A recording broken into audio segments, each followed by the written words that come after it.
여러분 안녕하세요. 아빠쌤입니다. 오늘 수업 비례식의 성질을 알아볼까요?입니다. 오늘 이 시간에는 간단한 성질, 규칙 하나만 알아보도록 할 거예요. 그래서 여러분 마음 편히 수업 들어주셨으면 좋겠습니다. 지난 시간에 배웠던 내용 확인하고 수업 속으로 들어갈게요. 지난 시간에는 선생님과 함께 비례식에 대해서 알아보았는데요. 이 비례식이라고 하는 것은 비율이 같은 두 비를 등호를 사용하여 나타낸 식을 비례식이라고 했었죠. 그리고 예를 들어서 6대 4는 18대 12와 같습니다 라고 하는 비례식이 있을 때 바깥에 있는 두 항을 바깥 외자를 써서 외항이라고 했고요. 안에 있는 두 항을 안 내자를 써서 내항이라고 했습니다.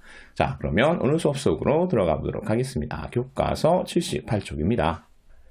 연수하춘기가 가구 디자이너 직업체험에 참여했습니다. 가구 모형 2개를 만들려면 나무판 5개가 필요합니다. 가구 모형 8개를 만들려면 나무판이 몇 개 필요한지 알아봅시다 라고 했네요. 그리고 수직선을 보고 네모 안에 알맞은 수를 써놓으래요. 자, 네모 안에 알맞은 수를 써놓기 위해 선생님이 비율을 구해보도록 하겠습니다. 필요한 나무판의 수를 기준량으로 하고 가구 모형의 수를 비교하는 양으로 하는 비율을 구해보도록 하겠습니다. 먼저 가구 모형이 2개일 때 비율 알아보면 가구 모형 수에다가 2라고 써주면 되겠죠. 그리고 이때 필요한 나무판의 개수가 5개라고 했으니까 나무판 수에 5라고 써주면 되겠습니다. 자, 이것을 바탕으로 가구 모형이 8개일 때 비율을 알아보면 자, 가구 모형 수가 2가 아니라 8이 되어야 돼요. 그렇죠. 비교하는 양에다가 4를 곱해 주어야 되겠죠. 그러면 가구 모형 수는 8이 되고요. 자, 이때 필요한 나무판의 수 어떻게 할 수 있어요? 그렇죠. 비교하는 양에 4를 곱해 주었기 때문에 기준량에도 똑같이 4를 곱해줘야 되죠. 그러면 20이 된다는 거 알 수 있습니다. 그래서 비율은 20분의 8이 되겠고 빈칸에 알맞은 수는 20이 되겠습니다. 다음으로 넘어가겠습니다. 가구 모형을 2개 만들 때와 8개 만들 때 가구 모형 수와 필요한 나무판의 수의 비로 비례식을 세워보세요 라고 했네요.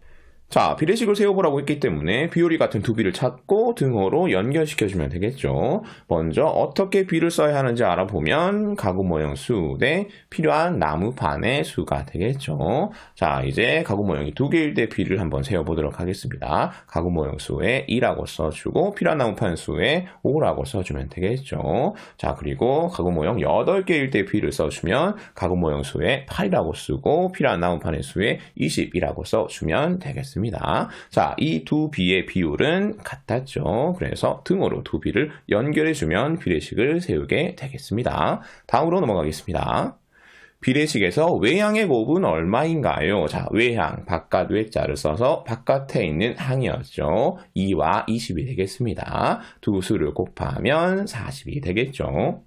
다음, 비례식에서 내항의 곱은 얼마인가요? 자, 내항의 내자는 안 내자입니다. 그래서 안쪽에 있는 항이 내항이었죠. 5와 8이 되겠습니다. 5랑 8을 곱하면 40이 되겠습니다. 다음으로 외항의 곱과 내항의 곱을 비교해보면 무엇을 할 수 있나요? 자, 외항의 곱과 내항의 곱이 둘 다 40으로 같죠. 그래서 비례식에서 외항의 곱과 내항의 곱은 같다라는 것을 알 수 있습니다. 그리고 이것이 여러분 오늘 이 시간 우리가 배워야 할 비례식의 성질 되겠습니다. 자, 그러면 비례식에서 외항의 곱과 내항의 곱이 왜 같을 수밖에 없는지 알아보도록 하겠습니다. 2대 5는 2대와 같다라고 하는 비례식이 있습니다. 뭐 당연한 말이겠죠. 자, 이 비례식에서 외항의 곱과 내항의 곱을 한번 구해볼게요. 자, 숫자들이 어떻게 움직이는지 잘 관찰해 보세요. 외항을 먼저 곱해주면 2 곱하기 5가 되겠죠. 그리고 내항을 곱해주면 5 곱하기 2가 되겠습니다. 네, 당연히 외항의 곱과 내항의 곱이 같을 수밖에 없죠. 다음으로 이번에는 2대 5는 8대 20과 같다라고 하는 비례식. 방금 전에 우리가 했던 비례식입니다. 이 비례식에서 숫자들이 어떻게 움직이는지를 알아보도록 하겠습니다. 먼저 오른쪽에 있는 비 8대 20을 왼쪽에 있는 비 2대 5의 전항과 후항에 4를 곱한 형태로 바꿔 써 놓도록 하겠습니다. 자, 이제 외항의 곱과 내항의 곱을 구할 건데요. 방금 전에 비율이 같은 비를 구하기 위해서 전항과 후항에 곱했던 4가 어떻게 움직이는지 잘 관찰해 보세요. 외항의 곱 먼저 구해보면 2 곱하기 5 곱하기 4가 되겠죠. 그리고 내항의 곱을 구해보면 5 곱하기 2 곱하기 4가 되겠습니다. 그리고 당연히 두 값은 같겠죠. 자, 방금 전에 비율이 같은 비를 만들어주기 위해서 전항과 후항에 곱했던 4가 외항의 곱에 하나, 내항의 곱에 하나 이렇게 사이좋게 나눠서 들어갔습니다. 그래서 두 값이 같게 된 거죠.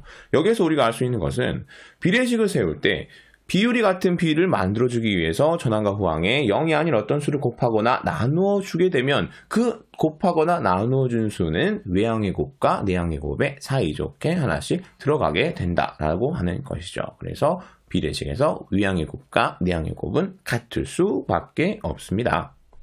그럼 다음 2번으로 넘어가겠습니다.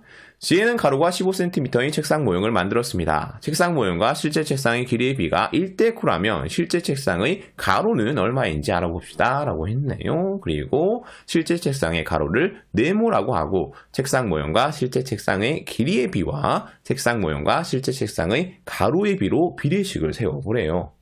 자, 비례식을 세워보라고 했기 때문에 비율이 같은 두 비를 찾아보면 되겠죠. 첫 번째 비는 책상 모형과 실제 책상의 길이의 비가 되겠습니다. 자, 이 비 얼마예요? 그렇죠. 1:9라고 문제에서 주어졌습니다. 다음 두 번째 비 찾아보면요. 책상 모형과 실제 책상의 가로의 비가 두 번째 비가 되겠습니다. 책상 모형의 가로 얼마라 그랬어요? 그렇습니다. 15cm라고 했습니다. 그래서 15라고 써주고요. 실제 책상의 가로는 그렇죠. 네모라고 하기로 했죠. 그래서 비례식을 세워보면 1:9는 15대 네모와 같습니다가 되겠습니다. 다음으로 넘어가겠습니다. 비례식에서 외항의 곱을 곱셈식으로 나타내어 보세요. 자, 외항 1가 네모입니다. 곱셈식으로 나타내면 1 곱하기 네모고요. 다음 내항의 곱을 곱셈식으로 나타내라고 하고 있네요. 내항은 9와 15가 되겠죠. 그래서 곱셈식으로 나타내면 9 곱하기 15가 되겠습니다. 다음으로 두 곱셈식을 이용하여 네모의 값을 구해보래요. 자, 두 곱셈식을 이용하여 네모의 값을 구해보라. 이거 무슨 말이에요? 그렇죠. 방금 전에 배웠던 비례식의 성질을 이용하여 네모의 값을 구해보세요 라고 한 말과 같은 말이죠. 비례식의 성질을 다시 한번 떠올려 보면 비례식에서 외항의 곱과 내항의 곱은 같습니다 라고 하는 것이 그것입니다. 자, 외항의 곱과 내항의 곱은 같습니다. 비례식의 성질을 이용하여 식을 세웠네요. 네모 알아낼 수 있겠죠. 1 곱하기 네모는 네모와 같고요. 9 곱하기 15는 135가 되겠습니다. 그래서 네모의 값은 135가 되겠고요. 이 네모가 의미하는 것은 실제 책상의 가로의 길이죠. 그래서 실제 책상의 가로는 135cm가 된다는 것을 구할 수 있습니다. 그럼 오늘 마지막 문제 3번으로 넘어가겠습니다. 비례식을 모두 찾고 그 이유를 설명해 봅시다. 자, 비례식을 찾으라고 했으니까 비례식이 무엇인지 확실히 둬야 되겠죠. 지난 시간에 배웠던 내용 떠올리면 비율이 같은 두 비를 등호를 사용하여 나타낸 식을 비례식이라고 했습니다. 그래서 어떤 식이 비례식이 되는지 되지 않는지 확인하는 방법은 첫째, 두 비의 비율을 직접 구해서 비교해보면 알겠죠. 그리고 두 번째, 비의 성질을 이용할 수도 있어요.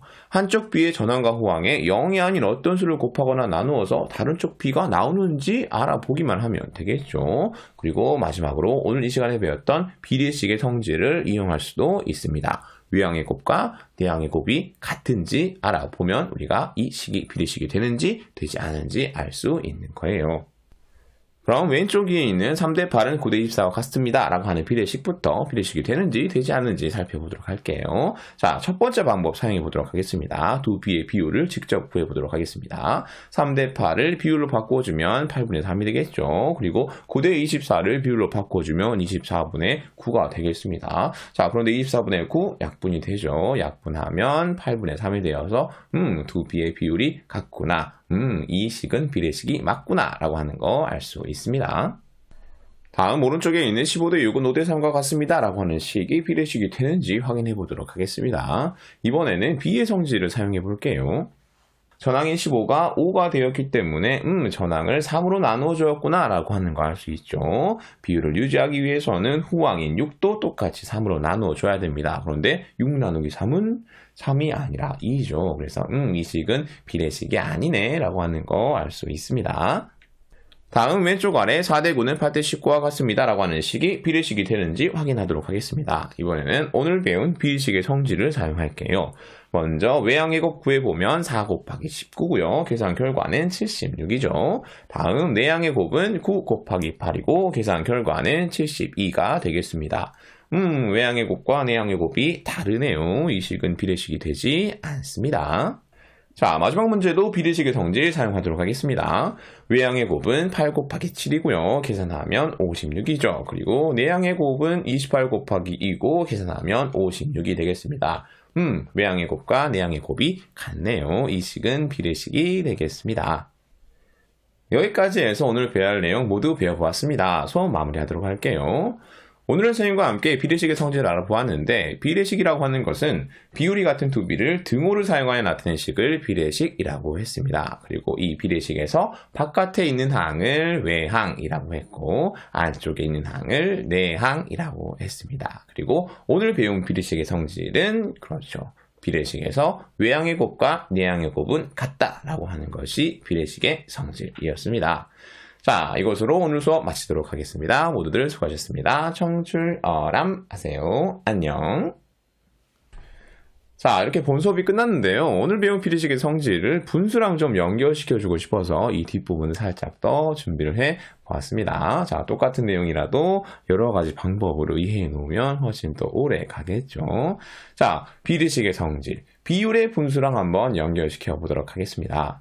5분의 2는 5분의 2와 같다라고 하는 식이 있을 때, 자, 이 분자 분모를 대각선으로 곱하게 되면 그 계산 결과는 어떨까요? 그렇죠. 곱해보면 그 계산 결과가 당연히 같다라고 하는 것을 알 수 있죠.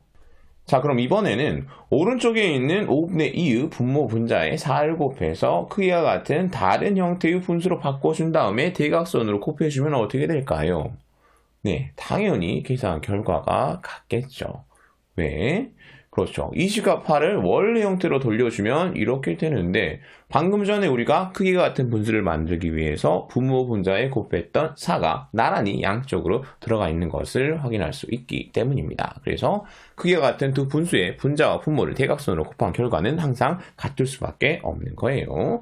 자, 이것을 잘 기억하면서 우리 비례식으로 다시 한번 돌아와 보도록 하겠습니다.